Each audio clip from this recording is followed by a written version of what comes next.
Good evening. I'm welcome to the Passing the Buck webinar. I just see that lots of people are joining right now, so we're just going to wait a few moments as people continue to join. It's great to see that we've got quite a few of you, so that's great.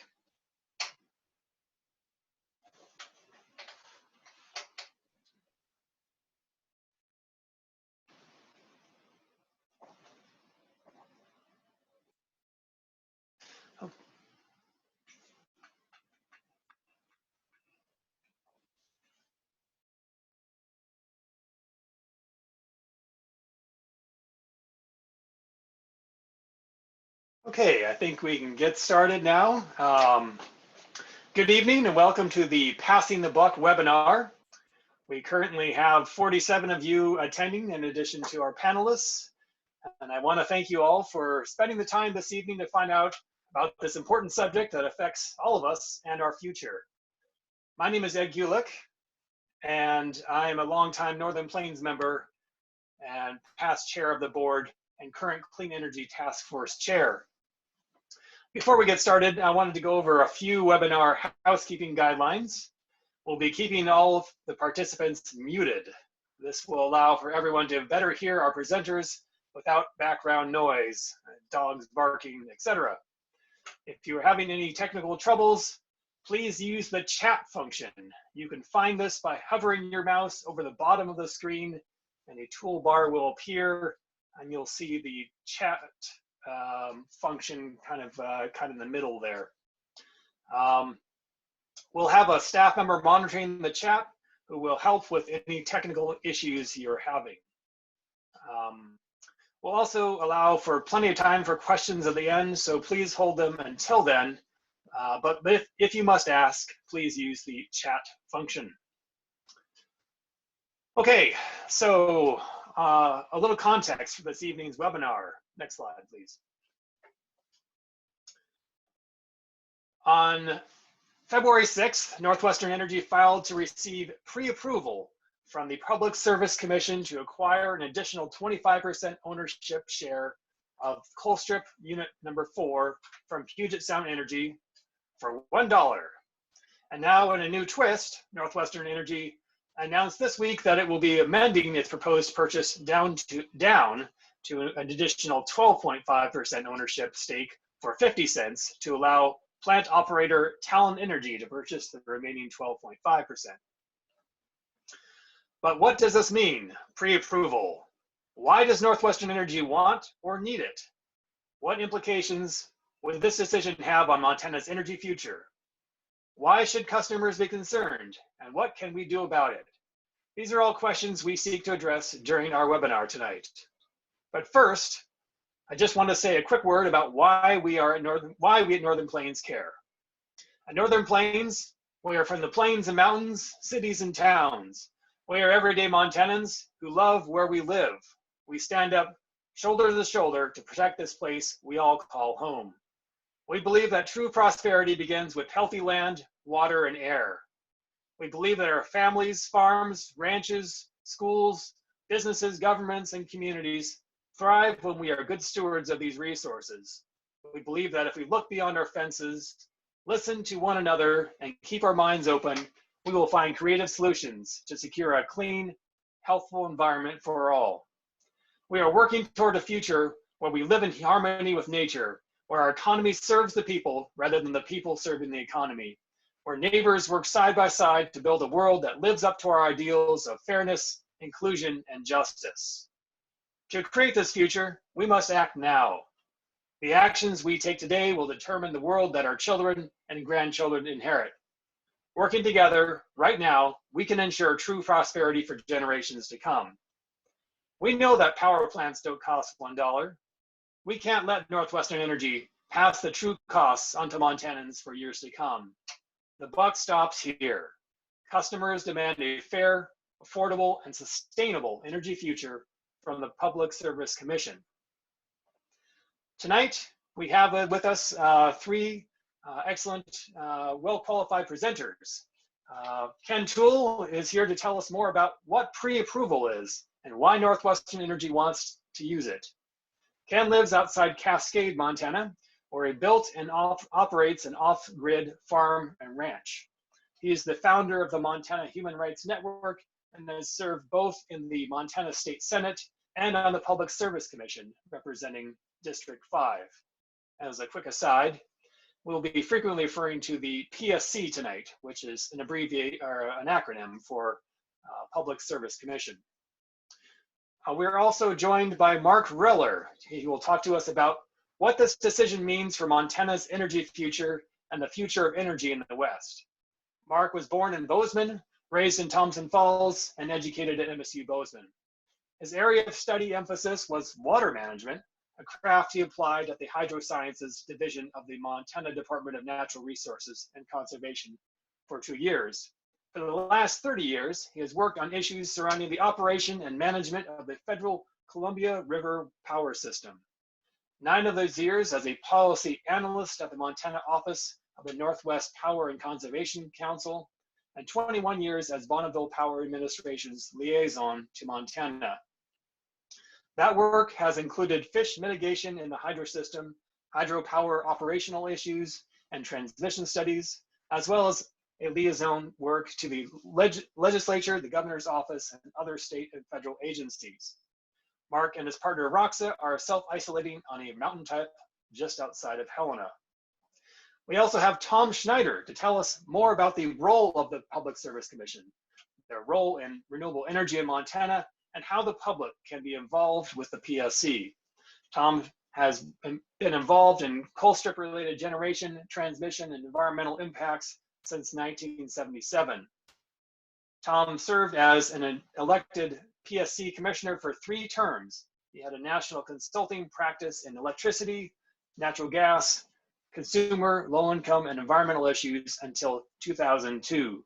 Tom worked as a senior manager and director at the Western Electricity Coordinating Council in Salt Lake City and Vancouver, Washington, before retiring and returning to Helena.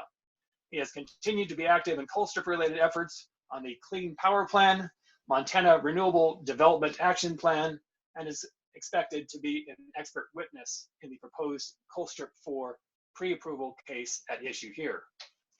And finally, we'll talk about what you can do to get pre-approval denied and bring about a clean and just energy future for Montana. So without further ado, I'm going to pass things over to Ken. Ken, take it away. Thank you, Ed Gulick. Can we go ahead and put up the first slide, please? So I'm going to really be doing I'd say it's even more than a 30,000 foot flyover on this whole area and give some history and have some discussion about why we're ending up with pre-approval. And I thought I'd start with a little bit of thinking about or kind of the deal that was made way back in the day between the public and utility monopolies, and we're talking turn of the last century, Edison floating around, Nikola Tesla, the emergence of utility companies or electric companies, and I think this also applies to gas companies as they were emerging and becoming more popular and gaining more consumers. What was happening was you had a number of businesses kind of pursuing a traditional capitalist competitive model, and lots of great stories about it. Was, I think, Edison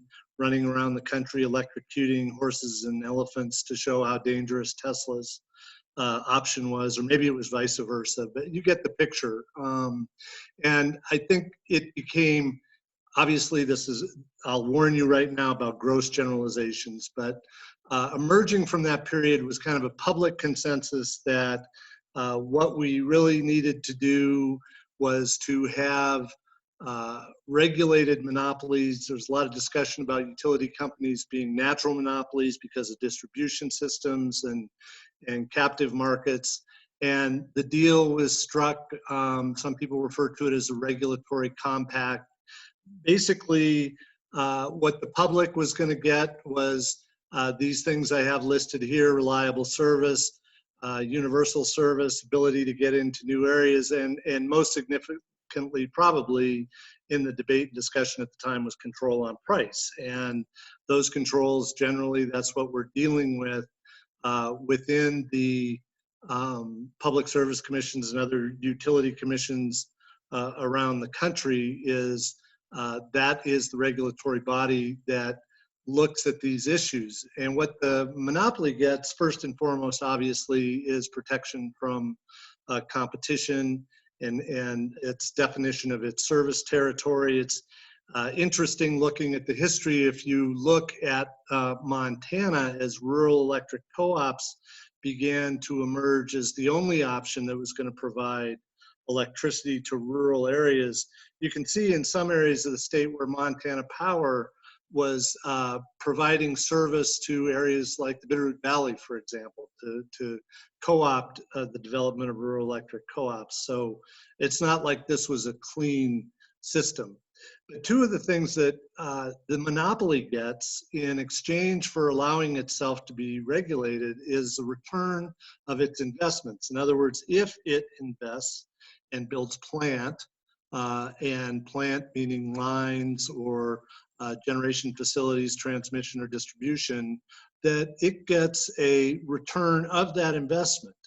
Moreover, if it is brought into rates, they get a return on that investment. So that means essentially that they are pretty well guaranteed that their investment is going to be returned and that they're going to earn a rate of return on that capital investment.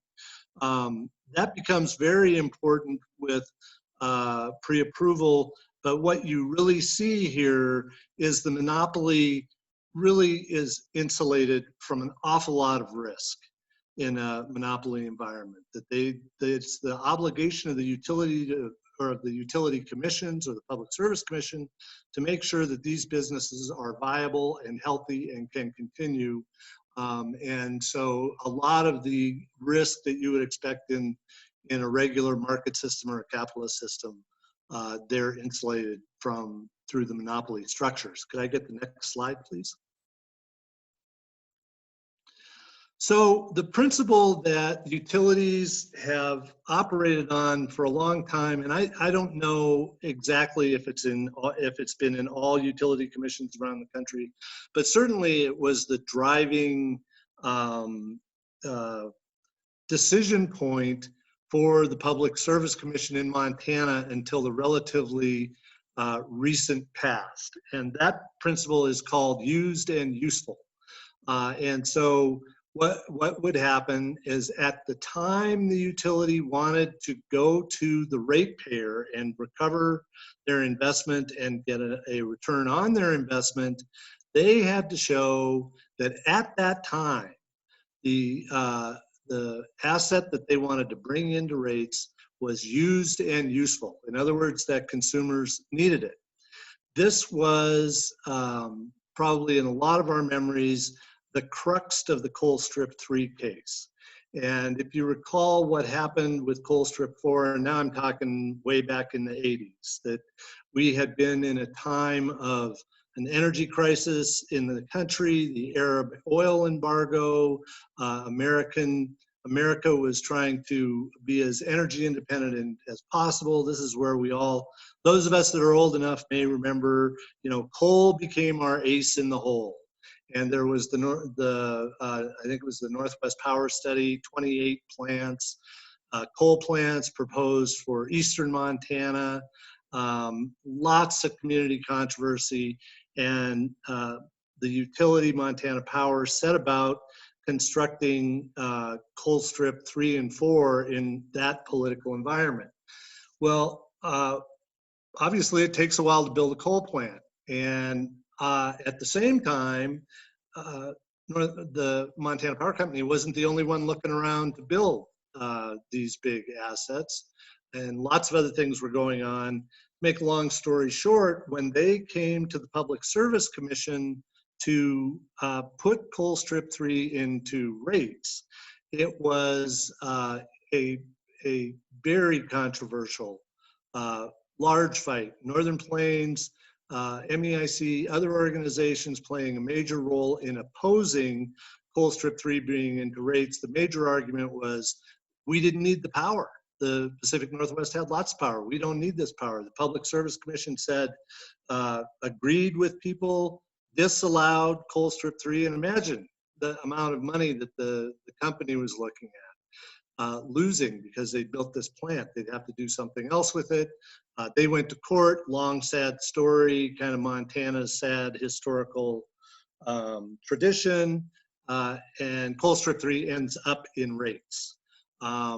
The PSC was reversed or it was remanded. I don't remember exactly the procedural thing that happened, but out of that, Colstrip 3 was put into rates. We kind of lost the battle, but as a silver lining, the utility didn't even try to put Colstrip 4 into rates. It went out into the quote unquote market. And that's pretty much where it has stayed over these many years until recently. Could I get the next slide, please? So now you're all wondering, what's electric deregulation have to do with all this? Well, I put this on because I remember this and I know a little bit about this, so damn it, it's going on here.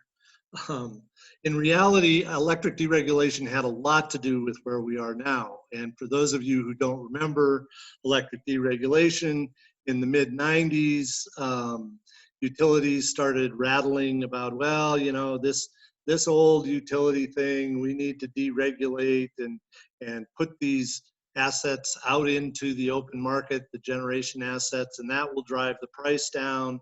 And you know, some parts of the country, maybe that worked a little bit. In Montana, it didn't. 1997, the markets were deregulated. Montana Power sold the dams, the coal plants, the gas fields, all off into the market, the majority of that being bought by Pennsylvania Power and Light, which they cleverly started calling themselves Montana PPL. And then the management of Montana Power shoveled all of that cash into a telecom company, which collapsed. I think most of us know the broad outlines of this sad story. The distribution, transmission assets, and this is something that I think a lot of people forget about electric deregulation, it was only the generation assets that were sold off to the open markets. And then come about 2002, which was the time period that Pennsylvania Power and Light had agreed to a rate freeze when they had purchased those assets. That rate cap came off and the deregulation experiment began to crash and crash and crash. The prices spiked, power wasn't available. Montana Power obviously had already gone bankrupt. NorthWestern Energy goes into bankrupt after purchasing Montana Power. Suffice it to say that it was a huge mess and a lot of financial hemorrhaging. Legislature by 2007, everybody's had it with this. Now we're going back to having a re-regulated, or what's called a vertically integrated utility in 2007. NorthWestern Energy, which at this time did not own any generation. Okay, all they owned was a distribution company and interest in transmission. But there was broad political consensus that we had to get back to the world before deregulation, even though it had already cost us and was likely to cost us a lot more money. So next slide, please.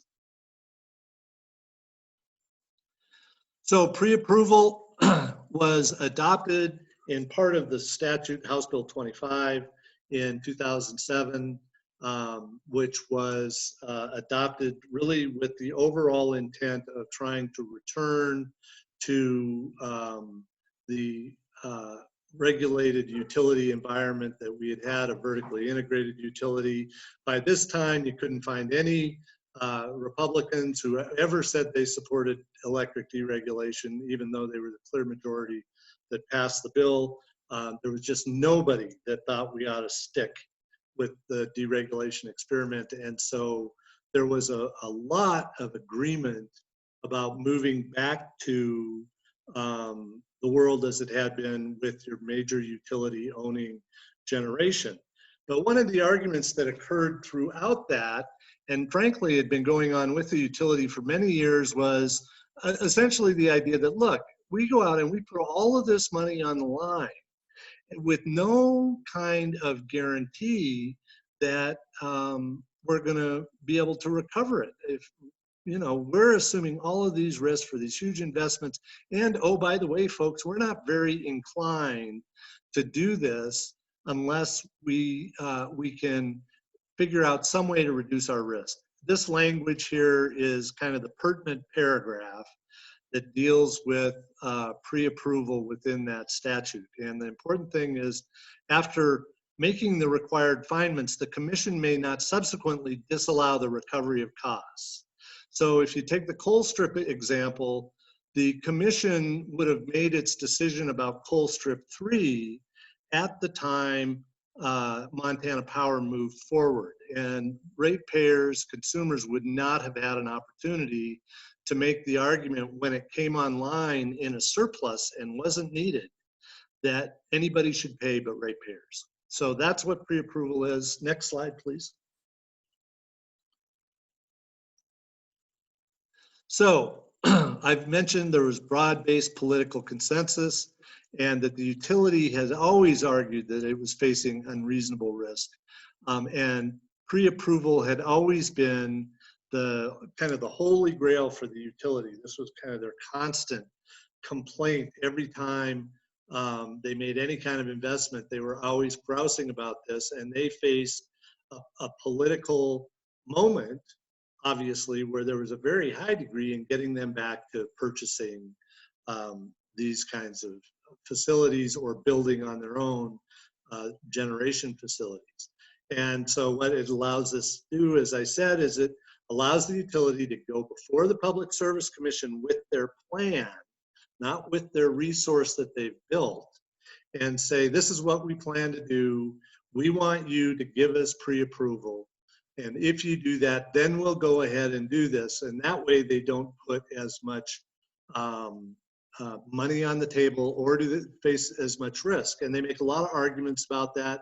Banks, investors, the people who fund the construction of these big projects obviously like to see that kind of commitment for a revenue stream associated with what they're loaning to money to do. So those are the arguments that were being made. The takeaway from this is the movement to pre-approval is a huge shift of risk to ratepayers. In the past, the utility faced that risk. Now ratepayers face that risk. And whether or not they're going to face that risk is determined potentially far in advance of the actual resource coming online. Now, one of the arguments that is kind of a side argument, but clearly as these things move forward, is that it generally as a business principle, your risk should be related to the amount of your return on your investment. The utility, I'm not sure where they are exactly now, but when I was on the commission, and I think it's safe to say it's in this area, is a 10% return on their investment, which is pretty significant. And I argued when I was on the commission that it should be higher, but certainly should be higher or lower, rate of return should be lower for any asset that they bring into rates that they've gotten pre-approval on, because they really aren't facing very much risk. This is exactly one of the sticking points. And I should say, I was on the commission when Colstrip 4 was pre-approved, essentially brought into rates. I was the only vote on the commission, which was actually 3 Democrats and 2 Republicans. I was the only commissioner that voted against it and made this argument repeatedly that, you know, well, if I'm going to lose the argument about whether or not we ought to be buying a 40-year-old machine out on the plains of Montana, well, at least we ought to lower the rate of return a lot, because there isn't any risk. So what the big takeaway to understand about pre-approval is it was a huge shift of risk. I don't think, my personal opinion is, I don't think the utility has seen that reflected in their rates of return. I think their rate of return has stayed pretty high, given that these investments, once they get pre-approval, are pretty much a sure thing that they're going to get their money back. Next slide, please. Oh God, you guys added some pictures. That's nice. So since NorthWestern, and I should say the pre-approval argument, they like I say, they've made that argument for a long time. They've never been able to prevail, but really it was the political environment created by the deregulation fiasco and people's intense desire to get back to a utility that owned generation to politically achieve getting pre-approval in as part of the deal. I think this is just a listing of the things that they have gotten into rates since that time. Obviously the share of Colstrip 4 that we've discussed before, now they want more. David Gates gas plant was a little bit different scenario because it was presented as essentially a regulating facility, and then the Federal Energy Regulatory Commission didn't go along with that, but it still went through the PSC before it was built. And the hydroelectric dams, I should point out that they did not get the dam at Flathead Lake, which was far and away the biggest dam on the system. That went back to Salish and Kootenai tribes. Personal opinion is that's where it should have been. That's what the agreement was. Point about the hydroelectric dams is we paid an incredibly high price for the hydroelectric dams along the Missouri River. And those are now basically guaranteed they're going to get their investment and their rate of return. And now here we are. When I wrote this, it was a larger share of Colstrip 4, and the Talen news that Talen was interested in getting half of the dollar coal plant for 50 cents has kind of broken since then. And my understanding is that the pre-approval case is not really moving, that discovery is not occurring. I don't know if that's coronavirus. Certainly the Talen news threw a wrench in everybody's plans. And I, personal opinion, it's going to proceed pretty slowly. So with that, that concludes my presentation. I will now hit mute and let the next presenter move forward. Thank you.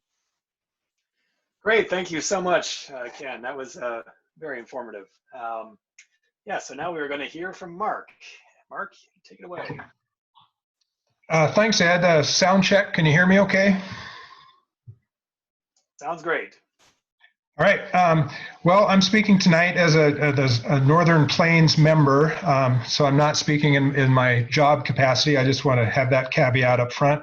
I am an engineer. I speak in numbers, so buckle up and here we go. My intent is to provide you an overview of like the 50,000 foot level of the Western grid and some of the attitudes of some of the players in that grid and some of the challenges that we all collectively face. And so my goal or method tonight is I'm going to compare and contrast some of the differing approaches that are shaping the future of the Western grid.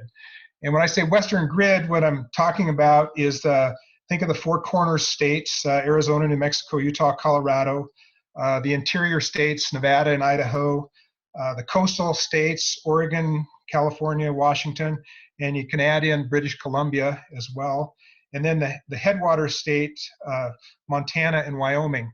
That's the Western grid, and that area is overseen by the Western Electric Coordinating Council, and you can kind of think of them as the beat cop that oversees all the various different grid operators that encompass that Western grid area. And that area is broken into 17 different balancing authorities. And a balancing authority, for those that don't know the jargon, that's a geographic area that a utility has a responsibility for keeping the lights on. In other words, that's the zone where a utility has to match or balance generation, and that has to stay in balance 60 cycles per second. So it's not a trivial exercise. It's a very complex undertaking, And there's very serious consequences for failure, more than just the lights dimming. So all of these 17 balancing authorities are interconnected by a web of high voltage transmission lines. And they're also connected by an even more complex web of contracts and agreements and arrangements. So if we kind of take a look at one little component of that area, let's start with Colstrip as the focal point. There's a lot of different utilities have an extension cord plugged into that. Avista, which serves load in Washington, Idaho, and a little bit in Montana. Portland General, which serves some load in Washington and Oregon. Puget Sound, which is all in Washington. And then Pacificor, the big dog on the block, they're serving loads in Oregon, California, Nevada, Utah, Idaho, and Wyoming. So it's a pretty complex zone that's plugged into that. So as Colstrip and Coal Across the West in general retires, all of these utilities have the same challenge. They've got to figure out how to keep rates low and how to keep the lights on. So, but each of these utilities is different. They have a different mix of generating resources, they have a different mix of loads, and they have different seasonal load profiles. So there's that complexity overlaid on it. So if you can hit the next slide, I've offered a couple links on the stack that NorthWestern has. Oh, nice graphic, McKenna, thank you. Basically, NorthWestern, although they're unique unto themselves, they do have some similarities to the Western grid. That around 40% hydro, they've got some gas, they've got some coal, they've got some wind and solar. I think it's worth pointing out that NorthWestern here has 22% coal, but that's actually high for the region in comparison to the region. In general, our region is about, the Western grid is about 17 to 18% coal. So when you hear numbers about, coal used to be 50% of the stack and now it's down to about 30% of the stack, well, that's a national number. We're not that reliant as the rest of the nation here in the Western grid. So as coal is retiring, those resources are going out of the stack, but at the same time, there's a lot of other resources coming into the stack. And the projections are that by mid-decade, the mid-2020s, there'll actually be more resources in the stack than there is now. But the mix is different. They're not those baseload resources. They're more wind, more solar, more pump storage, more distributed generation. One of the documents in the NorthWestern pre-approval is the Lafarve and Barnes document. Is called, but that's the heading in the pre-approval. But the document that they cite in there or provide is the Western Flexibility Assessment, and that document projects that as a region, the Western grid, that by 2026 the region will be 33% clean energy, and it gets even better. By 2035, the region will be 64% clean energy. And the states that are driving that change are the states with the escalating renewable portfolio standards. So Oregon, California, Washington, Idaho, Nevada, Colorado, Arizona, New Mexico, all of those have progressively increasing renewable portfolio standards. They're most of the area, and they're most of the load, and they're most of the population in the Western grid. The states that are static in their RPS or have no RPS are Montana, Utah, and Wyoming, which are relatively small in number, small in population, and small in load. So far and away, the Western grid is shifting to a clean energy paradigm. And the mechanisms that are allowing that shift to occur are there's 4 or 5 of them. I'll kind of list them off here. There's market coordination, or I'd like to refer to it as market sophistication. There's diverse resources. We're adding wind and solar, but we're adding it across a very large geographic footprint, and that adds a diversity benefit so that at least somewhere the wind is blowing, at least somewhere the sun is shining during the daytime. We're also adding another mechanism that's enabling this clean energy is we're adding a lot of new transmission in the region. We're adding significant amounts of energy storage across the region. and we're doing more with load management. And by load management, I'm referring to demand response type programs or even energy conservation programs. So these are the mechanisms. They're all interrelated. They play upon one another, but that's what's allowing this transition to clean energy. Pause for just a moment there, and I want to define two terms, energy versus capacity. And as we move forward in this whole debate, it's important to understand that energy is, what's delivered, the kilowatt hours, what you use on a minute-to-minute, day-to-day basis. Capacity is the ability to generate that energy on demand when needed. And that's a really important concept that you need to partition your brain and keep those two ideas disparate. And an example is that NorthWestern, according to their pre-approval application, is that on an annual basis, they can make about the same amount of kilowatt hours, energy, megawatt hours, another unit, as their load uses in a year. So on an energy basis, NorthWestern is fine. They're sufficient. But with wind and hydro and solar, the creation of the kilowatt hours and megawatt hours don't perfectly match the times of consumption. So they're capacity short. And so across the year, day, month, there's going to be times when the utility is long, that they're producing more than they can consume, and they're in the market selling. And then there's going to be times when they're short and they're in the market and buying and trying to keep things in balance. And that's not unusual. Utilities across the region are seasonally short or long, and that's actually why this market mechanism in the flexibility assessment mentions works, is because we can take advantage of the diversity across the region and sell amongst ourselves and utilize that diversity. So that market, you can think of it as matching variable generation to variable load. So I think there's another link that I provided that shows NorthWestern's load profiles. You can study this at your own leisure, but when you see network resources down there, McKenna has it highlighted, network loads and resources, you can see what's exactly in their stack and what's dedicated.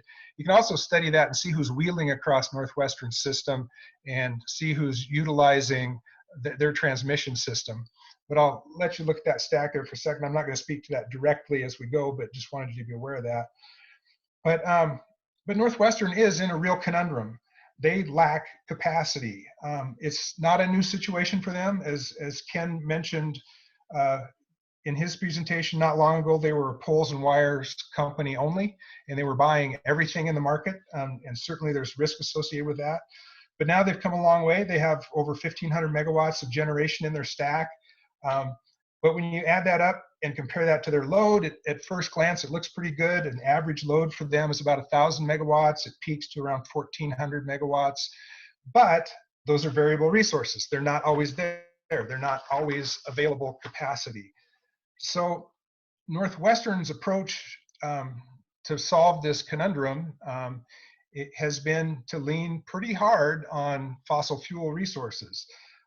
They have released a capacity request for proposals.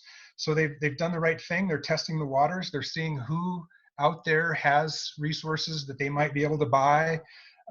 They're seeing who, at what price those resources might be available. They do have a component in that RFP that speaks to demand response. That's important. But they're primarily stressing fossil fuels. And that's, from an electrical perspective, that's a low risk option. I mean, a nice baseload gas or coal facility is nice electrically, but it's a high risk option from a climate perspective and social pressures perspective, and from a regional market that is starting to shrink away from carbon resources, that doesn't want those kind of resources. So when you're in those buy-sell sort of situations, the pool for selling that electricity from a carbon resource is clearly shrinking. So, so I want to touch a little bit on how the other utilities that are being coming out of the Colstrip world are reacting. I'll start with Avista. Again, Idaho, Washington, and a little bit of Montana. they're about 2,200 megawatt loads. So physically, they're about the same size as Northwestern's full system, a little bit bigger than their Montana part of the system. But they're in a different boat even from the get-go, is that they're going into this new world with pretty adequate numbers of resources versus load. In fact, they think that they have adequate either owned or contracted resources through 2025. They have very low load growth, about 0.33% per year. They can meet that basically with conservation. But they plan to bring on 300 megawatts of new renewables by 2023 and 500 megawatts more by 2027. They're planning wind, storage, demand response, and they think that those can meet their loss of Colstrip. They'll also be in the market buying as well, so they will be a competitor in that market against Northwestern. They see Colstrip 3 and 4 as retiring about 2026. They also have a 257 megawatt gas contract from the Rathdrum, Idaho, up there in the Idaho Panhandle, that they're going to walk away as they go fossil fuel. They're going to allow that contract to expire in 2026 without renewing it. So there's an asset that's coming onto the market that somebody's going to snap up, I'm pretty sure. They're also considering some pump storage. Their demand response program is 112 megawatts by 2045. That's about 5% of their peak, just for comparison, maybe kind of an index of to look at there. Stepping up to Portland General, they're twice as big as Northwestern. Their peak load is about 3,800 megawatts.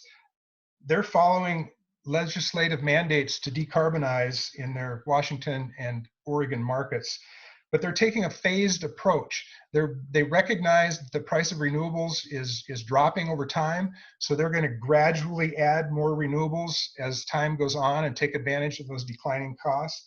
And they think they can meet their capacity needs through a combination of renewables, thermal, storage, and market contracts. Interesting point in their analysis is they think that battery storage will be competitive with gas, both single cycle and combined cycle gas turbines, by 2025. So something to watch there. They plan to be out of Colstrip no later than 2034. They're seeking to add 200 to 300 megawatts of demand response, which is nearly 10% of their peak load. So kind of some comparison numbers there. They're also evaluating pump storage and batteries. They used, in their IRP, they used a study by E3 that looked at basically all of the studies. It was a summary of studies, if you will, that are looking at resource adequacy in the West. And all of these studies looked, I'm talking things like the Northwest Power Plan, the PNUCC Regional Forecast, the BPA White Book, those kind of studies. But all of those studies made slightly different assumptions on loads and growth and resource availability and renewable penetration, but yet they all came to the same conclusion, and that as coal retires, that we need, as a region, capacity replacements. And they also showed us another interesting, scary statistic, that because of the high penetration of hydro in the region, that the region is most at risk in a dry water year, and even more at risk in a series of dry water years as we experience refill failures of the reservoirs. So the planned coal retirements are not really a problem. It's the unplanned, either unexpected, sudden retirements of coal that we don't realize are about to happen, and those dry water years. That's what's the most risk in the region. So if you want to learn more about that, you can go to the Northwest Power Pool, or nwppp.org, and they're basically the game in town right now that's looking at resource adequacy across the West. They're going to have the last word on what we need there and how to get it. Puget Sound, 3 times bigger than Northwestern. They're going to be off coal by 2025. Their IRP has some good numbers on the prices of resources, and actually their prices are pretty similar to what Northwestern has in their plan.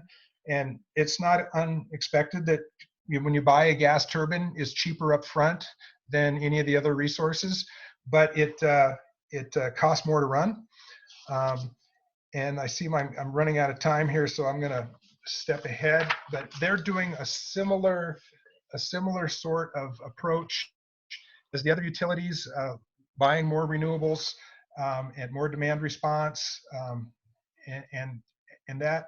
An interesting point I don't want to get lost, though, is that in the buyback pre-approval application on the Washington side, Puget Sound thinks that when they sell the asset to NorthWestern but buy part of the power back, that they'll save $10 a megawatt hour.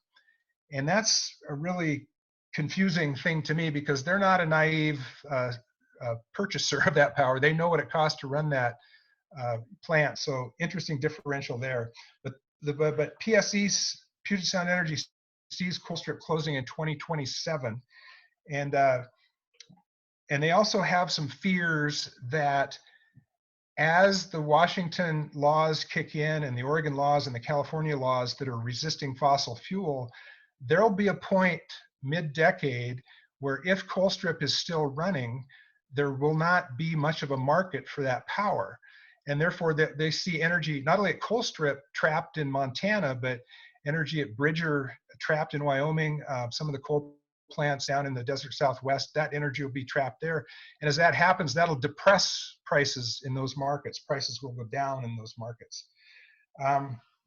Pacificor, which is the really big player serving all of those markets, they're a summer peaking entity. They're doing a lot of stuff with demand response. They're phasing out coal. They're adding more renewables. So I want to talk just a little bit about, McKenna's got this slide up here, the Western Energy Coordinating Council. NorthWestern, when they talk about the market, they like to use the example of the horrible March that occurred in 2019, where in 2 days they spent over $8 million. That was a market event. That was not the market. And that's a good example of volatility in the market, but that's not how the market always is. And what happened in that event, and what this report that's being shown here, that you don't have all the details to unless McKenna has a little bit more in the next couple pages on their conclusions. There we go.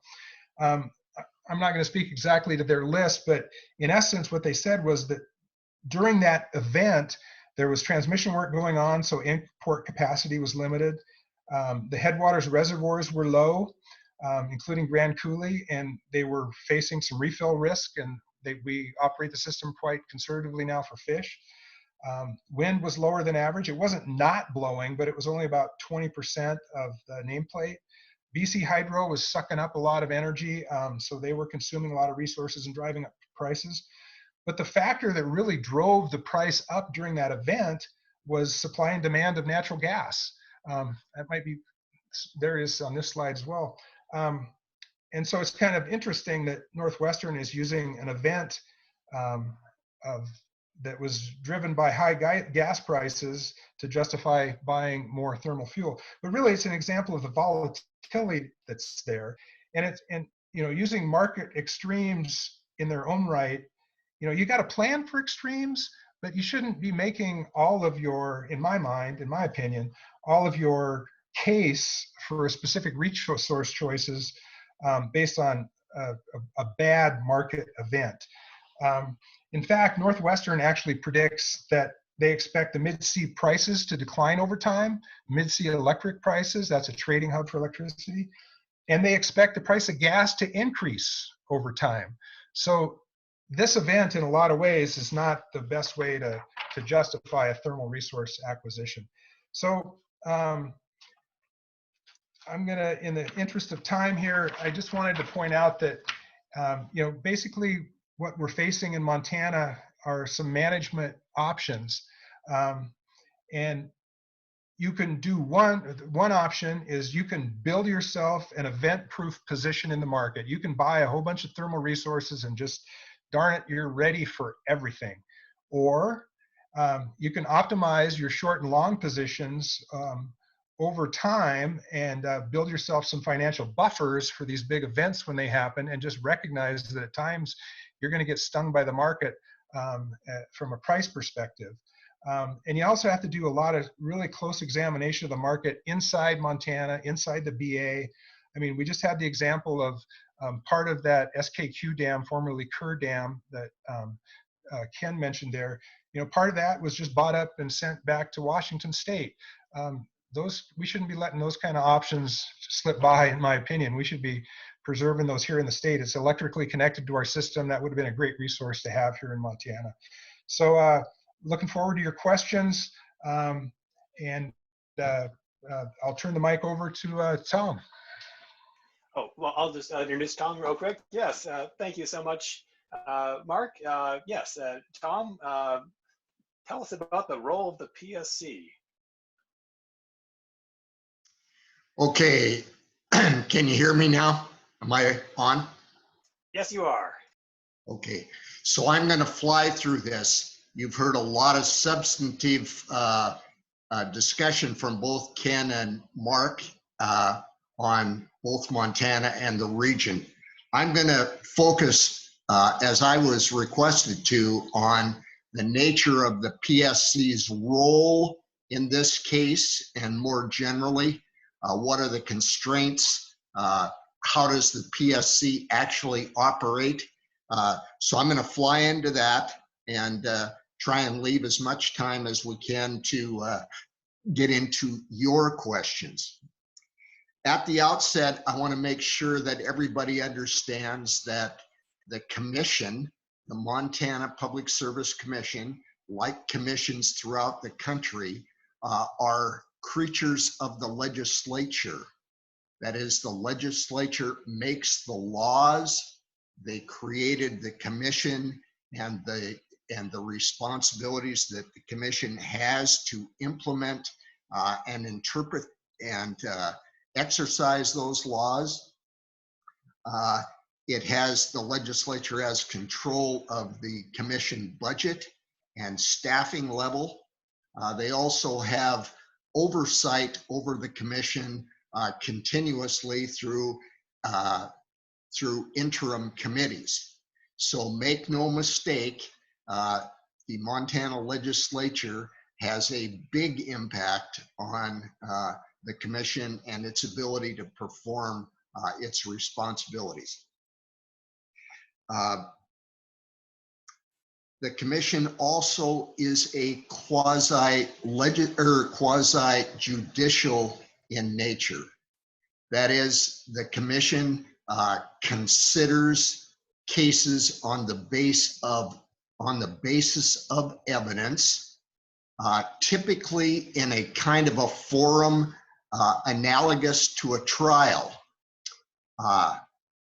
The commission is responsible to establish rates that are fair, just, and reasonable, and that provide safe, adequate, and reliable service. So those are kind of the big picture overall guidance and requirements that the commission is responsible for in evaluating decisions by utilities and hopefully in the public interest. The Ken Toole talked also about used and useful. That is a theme that goes through regulatory statutory requirements nationwide. It's one that has been applied over the years in Montana, but has become a little bit less significant in terms of the way things are operating now in Montana in this post-deregulation period where NorthWestern is back buying resources again and seeking pre-approval for those resource decisions to mitigate the risk to its shareholders. The flip side, of course, is what Ken described in terms of the transfer of those risk-based decisions, management, executive decisions that used to be made by the utilities and then they would make their case to the commission that they made good decisions, prudent decisions, and that the resources that they acquired were actually used and useful. NorthWestern and other utilities have pushed back from that now. They're reluctant to make decisions without an upfront approval by the commission in advance of resources coming online. Let me talk a little bit more about the quasi-judicial role. So over the next 8 or 9 months, there's going to be a lot of coverage over this rate case before the commission. The news media will be watching it. You'll be seeing a lot on the newspapers and so forth about the progress of this case. The way that the case actually develops is that the utility files its case, its testimony, its exhibits, all of the documents that they think support the proposed decisions that they're making, and argues that the ratepayers, through the decision of the commission, ought to pre-approve that so that they can move forward on this, what they are styling an opportunity resource. That is, they are alleging that this resource, acquiring more of Colstrip 4 from Puget, who is getting out of coal to serve the Northwest region around Seattle. They're on their way out of coal. NorthWestern wants to pick up their share, which is a 25% share of Colstrip 4. They have filed that testimony, and now they are in the midst of revising that testimony because Talen, who owns a share of Colstrip that they bought from the old Montana Power Company, has the right, as one of the generation plant owners, to have a right of refusal to buy a share of that plant on the same terms as NorthWestern proposes to do. So I am guessing from the news coverage that NorthWestern and Talen agreed to split that new purchase. Each of them, rather than having an additional, or NorthWestern, rather than having a 25% additional share, will split that with Talen. They'll each get an additional 12.5%. Talen will get to participate in the power purchase and sale agreement to sell some of that power back to Puget. Does this all sound pretty messy and icky? It is. And it's going to be challenged by a lot of interveners. They are the counterbalance in this trial, and it involves the Montana Consumer Council, the Montana Environmental Information Center, industrial customers, a lot of additional interested parties have filed as formal interveners in the case.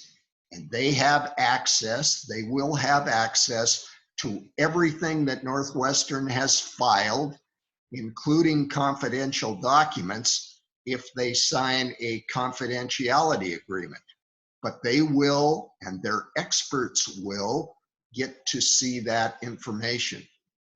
So you've got the utility with all of their horsepower of attorneys and expert witnesses. You've got the interveners, and there will be a lot of them in this case because it's so controversial and significant. They will have their attorneys and their expert witnesses. They, sometime later in the year, will file their testimony, and their exhibits challenging NorthWestern's position. NorthWestern then has a chance to file rebuttal testimony. They have the burden of proof, and therefore they get to have the last argument. So they get to file rebuttal testimony. I'm guessing that's going to be late fall sometime. The commission then will establish a schedule for public hearings. The technical hearing that involves all of those intervenors and the company will slug it out before the commission, present their witnesses. Everyone is subject to under oath, and they're subject to cross-examination by the other parties. So NorthWestern's witnesses will be cross-examined by everybody, including the commissioners and commission staff, as well as the other interveners. And then NorthWestern has a similar opportunity to cross-examine the intervenor witnesses. At the end of so that technical hearing will almost certainly be in Helena. They are open public meetings. There will be broadcast, and there is some limited room there for the public to attend those hearings. And in the course of those hearings will be an opportunity for public comment, and it's typically limited to a certain amount of time, and witnesses are encouraged not to repeat what other public witnesses have said and that sort of thing, to keep the proceeding relatively streamlined. But the public does have an opportunity to comment. These are public hearings, and the public has the right to comment. In addition to those technical hearings and the public participation in Helena at the commission office, it's very likely in a case of this magnitude and importance that the commission will have hearings in other communities. In the old days, we had extensive public hearings throughout the state on major issues like this. I think in the Colstrip 3 case, for example, we probably had something in the 15 to 20 different public hearings around the state in communities large and small to provide people an opportunity to have their say. And in those old days, the public comments, public witnesses were also subject to taking an oath and being subject to cross-examination. And while that was intimidating for some, it also was important in terms of the commission having the ability, since those witnesses were subject to cross-examine and testified under oath, to use that testimony in the course of making their decision. So a lot of that has changed somewhat over the years. I haven't participated directly in a Montana case for quite a while, and I'm sure the commissioners there are very happy that I have not been participating. The commission decision itself, after all of that process, needs to be based on the record evidence in the case. That is, all of the evidence is transcribed, it is submitted as exhibits in the case, and it is the basis that the commission has to use in terms of making its decisions on rates. And the overall standard at the end of the day is the one that is used by the courts in evaluating whether or not the commission performed its responsibility in a credible way. And that is that the commission's decision must be based on substantial, credible, evidence based on that whole record. all of the pre-filed testimony, the cross-examination, the exhibits, the discovery, everything is part of that comprehensive legal record. The commission works with its staff in open public session to discuss each of the issues in the case and give preliminary guidance to its staff, its technical staff of engineers and accountants and economists to draft provisions of the order or the decision of the commission. And that goes through typically 2 or 3 week process as the commission formulates, gives guidance, and reviews drafts of those of the decision. Once the decision is finalized in terms of the draft, it is presented to the commission formally in a open session, open commission decision session, and the commission takes a vote on it. And at that time votes and signs, and then that order is subject to review by the party, motions for reconsideration, and ultimately a final decision that is appealable to the courts. And that's where that standard of substantial credible evidence enters. Let me switch really quickly to the role that the public has. Remember that the 5 commissioners are elected officials. They are all subject to public election. And in the state of Montana this year, 3 of those PSC districts are up for election. District 2, 3, and 4, as you can see from the slide, are up for election. Each of them have contested races, most of them both primary and general elections contested. So you have a responsibility as citizens and voters to select the commissioners that you believe best represent you, depending on where you're located in the state. The other way, of course, and that's really important that you take a serious, hard-nosed look at the candidates and select and vote for the candidates of your choice that have a vision, that have expertise, that have a philosophy that best meets what you think ought to be there making these important decisions. And then finally, you have a role in public comment and in being informed about this case and in making sure that the commissioners who have to make the decision hear your voice. And that's the end of my pitch. Thanks. All right, thank you, Tom. Well, we've had lots of great information, and all of this begs the question, what can citizens do? Well, this pre-approval rate case won't be the first time that Northern Plains members have come before the Public Service Commission.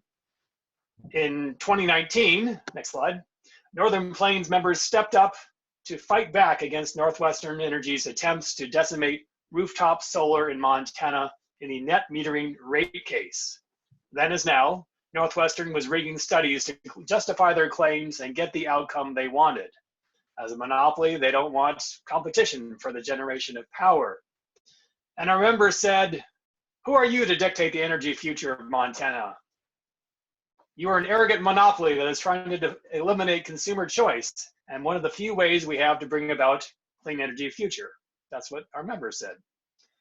For about 4 months, our members kept consistent pressure on the commission through letters to the editor and opinion pieces in the statewide papers. We made countless comments and calls to our PSC commissioners. We packed the rooms of listening sessions held across the state.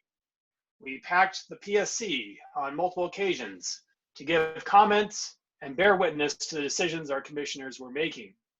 And we heard from people in the excuse me. And we heard from people in the energy industry that our many members who educated themselves on the issues had well-reasoned arguments grounded on actual data. We had quality as well as quantity in our comments. And we held ratepayer rebellion rallies to demand a clean and just energy future for all Montanans. And it worked. We won. In December 2019, the PSC unanimously voted to deny NorthWestern Energy's proposed changes for rooftop solar customers in Montana. Again, people in the energy industry credited well-educated citizens, us Northern Plains members, with likely being the deciding factor in that outcome. And it's time to do it again. But before I tell you more about what you can do, let's get your answers, your questions answered. And so just a little bit about that, some instructions. Again, we've already got some people starting to ask questions. That's great. Please use the chat box to submit your question. Again, you can find this by hovering your mouse over the bottom of the screen, and a toolbar will appear, and you can click the tool that says chat, and then you can send questions in. And feel free to direct your question to a specific presenter, or staff will do our best to direct your question. And I'll be reading questions aloud before, and our presenters will be answering so we all can hear. So go ahead and submit your questions. And we have a first question, and this is going to be addressed to Ken. So Ken, you can go ahead and unmute yourself. Others can chime in as they wish. Power from Colstrip is the most expensive in NorthWestern Energy's portfolio. Their required filings to the PSC demonstrated that it's 2 to 3 times more expensive than power from the Judith Gap wind farm, as well as the spot market. Why are they running to buy more power from Colstrip when all other utilities are running away from Colstrip? Shouldn't they be motivated to obtain the least cost power? Ken, do you want to take that? Sure. Well, they're mistaken. It's interesting to me, and I think Mark touched on this, talking about energy versus capacity. And these cases, when they're coming forward, I think most of us tend to think cost is cost, and this is what it cost us. And let me tell you, the arguments that'll be made will be exactly about those, worst case scenarios, capacity versus energy, peak load, meeting peak load, and played off against what the other options are. And so I just, as part of that response, I think there's a level of complexity in it that is difficult to track as you listen to all of the arguments being made by people who are involved in the case. That said, I think in the most stark terms, the justification that I hear both politically from people in the political arena, the legislature, et cetera, and the utility, is that the driver for the reason for paying more for coal is its reliability. I think personally, I think that's subject to some challenge. I mean, look at Colstrip 4 shutting down right after it went into rates, the portion of it that went into rates in 2010 or so. There was an outage very shortly after that where Colstrip was offline. The same thing happened with the David Gates plant. When it was coming online, it didn't work right either. And so the idea that coal plants and gas plants, thermal plants are more reliable and therefore more valuable because of their capacity factor and their ability to deliver energy is certainly something that is challengeable. And obviously it gets challenged within the process that Tom was going through, which can be pretty difficult. My personal opinion is that those risks we've seen demonstrated are not adequately addressed in these plans to build large or buy large central station thermal plants. The other cost that I think is flubbed or not dealt with very well is what's referred to externalities, which is obviously carbon is the big one that I think they try to quantify it in some ways, but my experience has been that they have often said these things really can't be quantified, and therefore we will quantify them at zero as a cost to look at with the plant. So, but I assume that the argument that's being made by the utilities and the supporters of those purchases have a lot to do with their reliability, and it's used as a rhetorical foil to kind of shoot down renewable options like wind. Great, thank you. Ken, anyone else want to chime in on that? Okay, I will move on to the next question. Question for Mark. So one of our participants on this webinar has heard that wind turbines shut down in extreme cold and coal-fired power meets the demand. Is that true? And what happens in a shortage? Mark here, sound check. I hope you can hear me. Yes, we can, loud and clear. Thank you. It is true that wind turbines do have thermal capacity constraints, and when those sub-zero temperatures happen, that they are feathered back and turned off. The follow-up to the question, though, is what backfills behind that. You have to look to the rest of your stack and see what's available. You have to look at what hydro you have, what solar you might have during those times, what natural gas you would have during those times, and it would probably be some mix of that that actually fills in. Coal as a base load, you hope it's there, but as Ken mentioned, you know, all of these resources are subject to their limitations. And in the example that I mentioned that NorthWestern talked about, and I gave up the WEC, Western Energy Coordinating Council after action report on, is that there's gas certainly can be available in those kinds of situations, but then you are also exposed to the fuel price risk of those as well, that in constrained type times, the price of fuel can go up dramatically. So, but I think that gets to the 2 points of the question. It's not freezing everywhere. Great, thank you, Mark. Question, I think maybe for Ken. What is NorthWestern Energy's return on investment exactly? Is it profit involved? Does the pre-approval process include unbudgeted expenses? Well, it's been a while since I've been on the commission, but basically return on investment is their capital investment on a plant, whether that's a purchase or some kind of improvement, as opposed to expenses, operations and management, fuel cost, taxes, which are passed through, and the utility does not get a return on those dollars. Those are passed through, and over time, the utility has been pretty successful in getting things like taxes and fuel costs dealt with in trackers where they're automatically adjusted.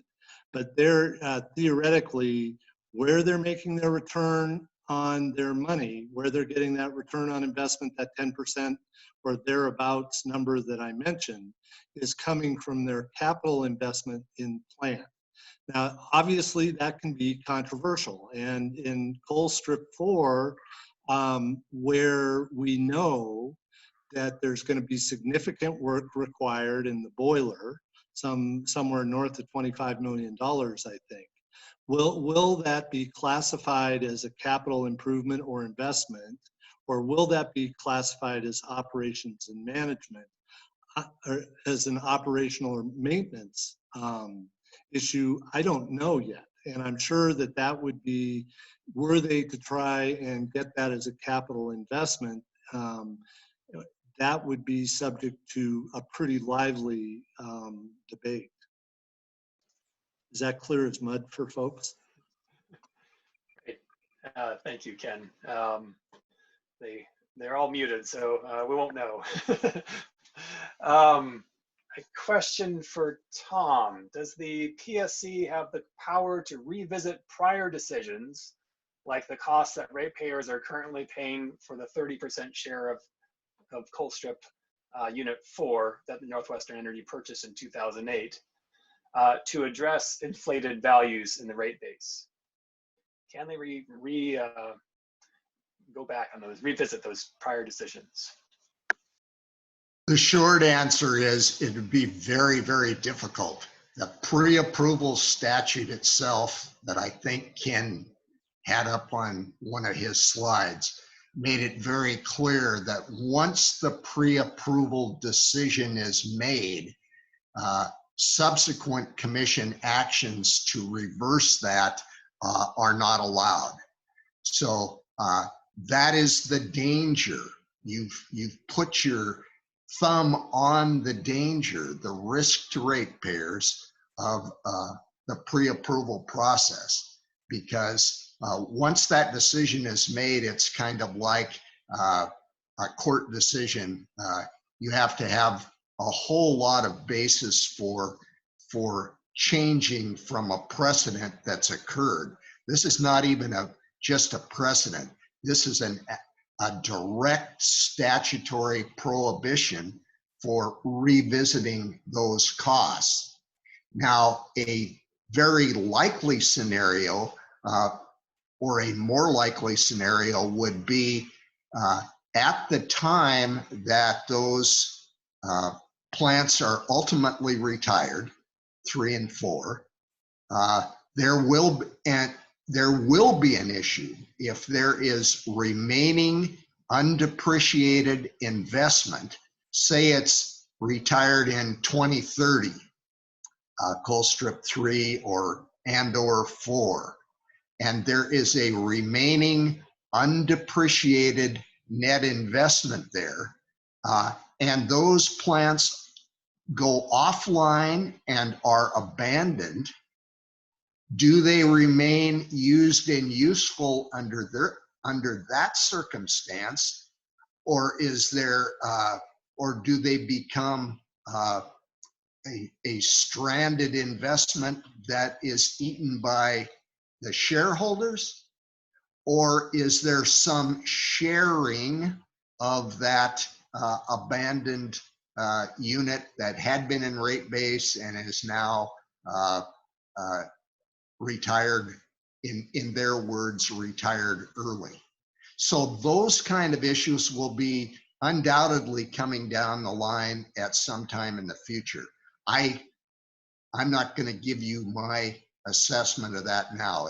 It would depend on the circumstance, but there is at least that potential that there would be some sharing or disallowance of those excess costs in the nature of what remained there after the plant was retired or shut down. Okay, great. Thank you, Tom. This might be a follow-up question for you, Tom, although I certainly invite others to chime in as well. What happens to the Colstrip Unit 4 pre-approval process if it goes beyond Election Day, which it looks like it may well do at this point, and there's some new commissioners and who might vote differently on things? How does that affect that pre-approval process? Boy, that's a great question. I came onto the commission in 1977, and the final decision on the Colstrip 2 was just underway, and had basically, the hearings had concluded. I ended up reading a substantial amount of the testimony from the transcript and reviewed a lot of it. I don't think my vote officially counted because I was not there and didn't participate in the entire record, but I did write a separate opinion on that from what I observed. In the case, in kind of a radical case here, if all three of those positions became open, that is, the incumbents that heard the case were no longer there, I'm not sure how that would flesh out. Certainly, the new commissioners, in order for them to make a decision, would have to read that transcript and record. That's what I believe would occur, is that the new commissioners, at least a majority, would have to have considered and read and certified that they, were fully familiar with that record evidence in order for them to vote and issue the decision. Yeah, this is Ken. I would echo what Tom says. I mean, keep in mind that the commission has all kinds of cases going. And when I came on the commission, I remember, and I can't recall that there was a big rate case going on at the time, but the commission handles regulation of taxis, certain water systems. It regulates a number of things, and I remember going through and reading the record for those cases and going ahead and vote. And I think the fact of the matter is, commissioners could vote, and if one of the parties felt that that was inappropriate, they could make the argument before the final vote, and then they could probably make the argument in motions to reconsider that you had a commissioner that hadn't reviewed the record and didn't have the facts. And it could even be, I suppose, if it went off to district court, it could be the basis of that kind of appeal. But just in the day-to-day work, keeping in mind that there are other things that are not as grand in scope and scale as one of these big energy cases, my assumption is the new commissioners would vote. Ed, Mark here, if I could join in as well. I just wanted to point out the actual nature of the horse race is that there's two commissioners that are termed out. So we're going to guarantee we'll have two new commissioners. There's the possibility of a third one could lose his election. And then there's a fourth one that has filed for another seat that he could be elected for. So we could be in a situation with 4 new commissioners, and the remaining commissioner is currently the most junior on the commission. So that's kind of what the race looks like.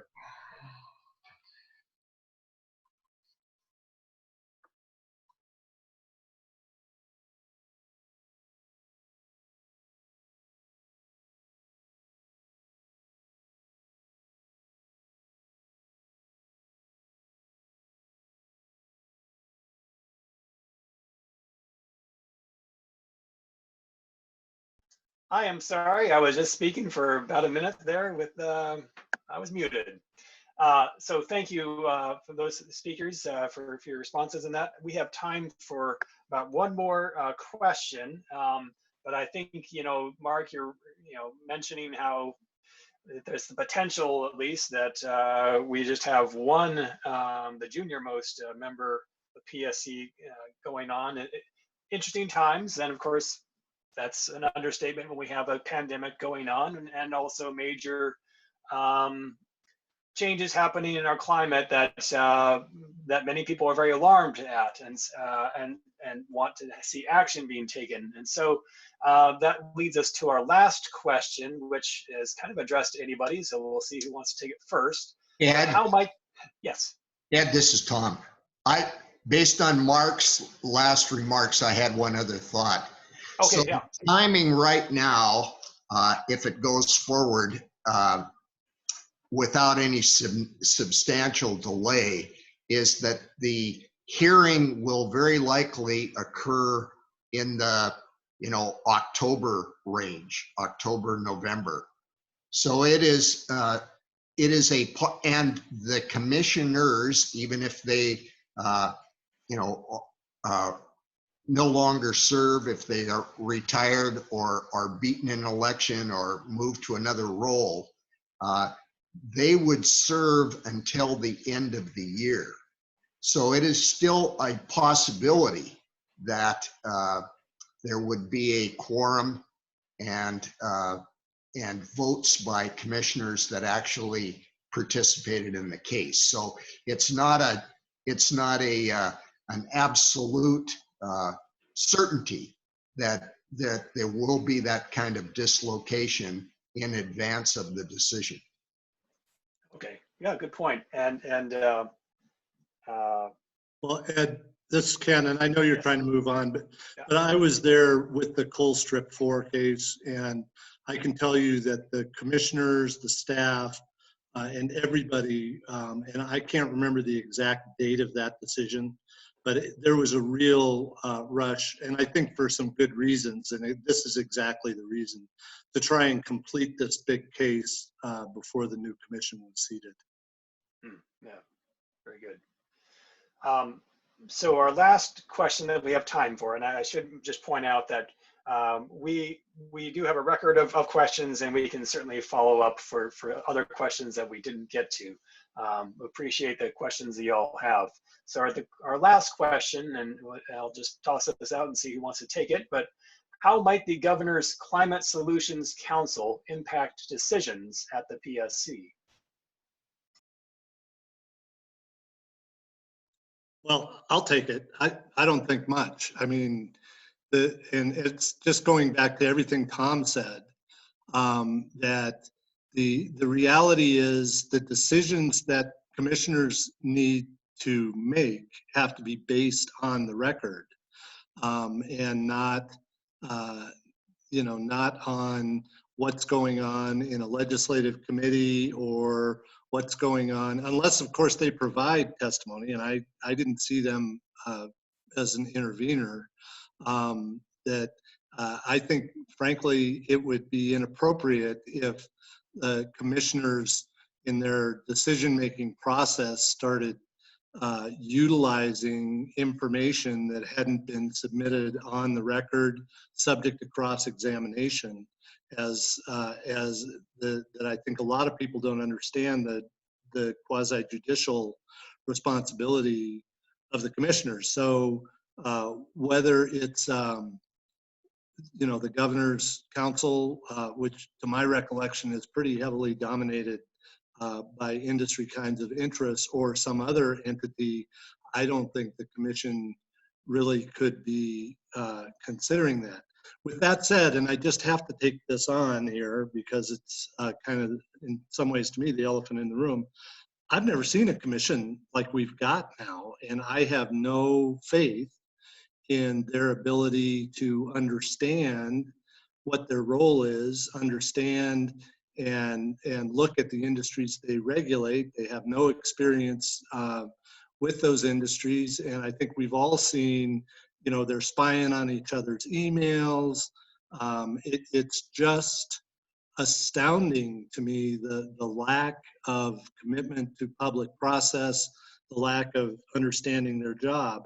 In that environment, I wouldn't be surprised if they picked up an article from Reader's Digest and made that the basis of their decision, or some other more conservative rag. So no politics here, but this is the reality of what I think we're facing as a state, as a completely dysfunctional, critical body making decisions. And I hope that changes with this election. Great, thank you, Ken. Anyone else want to take that? I do not see anybody becoming unmuted. So thank you all for your excellent questions. And let's thank our panel of guest experts. Thank you so much, Ken, Mark, and Tom. And to the rest of you, okay, so if you are as motivated to get pre-approval denied as I am, what can you do? Here's what you can do. Write a letter to the editor. Northern Plains, we have talking points. You can call, email, or write your commissioner to tell them not to pass the buck and to deny pre-approval. We can show you how to do that. Vote in the June, pardon me, unless, yes, no. Pandemic aside, we got mail-in ballots here. We can do a June primary. Districts 2, 3, and 4 have elections. Get to know who the candidates are and what their positions are, and vote. But continue to comment to the PSC, because as we heard, our existing PSC commissioners very likely could be the ones who have the making the decision here. You can also give a public comment during the PSC work session this coming Tuesday, April 21st. This issue will be on their agenda. Now, the PSC is not making it easy to comment, and here's what you need to do. To comment, you call the PSC Consumer Assistance Line no later than Monday, the 20th, that's just this coming Monday, to get a special identifier and directions for how to join the Zoom meeting. Then you'll be able to give comment at their Tuesday work session. Or you can email your comments in to them at the address that's on the screen here, or call the listed number to leave a message with your comments to have them transcribed. And lastly, you can join Northern Plains if you're not already a member. We're fighting for a clean and just energy future, and we need you. A PSC vote to deny pre-approval isn't just going to happen by itself. It takes a group of organized citizens educating the public and holding commissioners accountable. Northern Plains is the entity that organizes us citizens. So if you want a clean energy future, you should join Northern Plains, and you can do so at www.northernplains.org. In the upper right corner, there's a little button that says Join. Northern Plains is a grassroots organization, and we mean it. Our nearly 4,000 members across Montana elect and serve as our leadership, determine our strategy and direction on our issues, and carry out the work needed to protect the people and places we love. The only thing our 4,000 members have in common is they pay membership dues. General membership is $50 per year, but we know these are hard times, and we don't want money to discourage anyone from getting involved with Northern Plains. So whatever amount you can feel you can contribute to become a member of Northern Plains, we'd be happy to have your support. Again, you can become a member at northernplains.org or follow the link in the chat. With that, we'll sign you off into the evening. Thanks again for your participation in our webinar. And if you have any additional questions, don't hesitate to contact us. You can email Northern Plains staff member Sydney at sydney@northernplains.org or call her at 406-248-1154. Thank you and good night.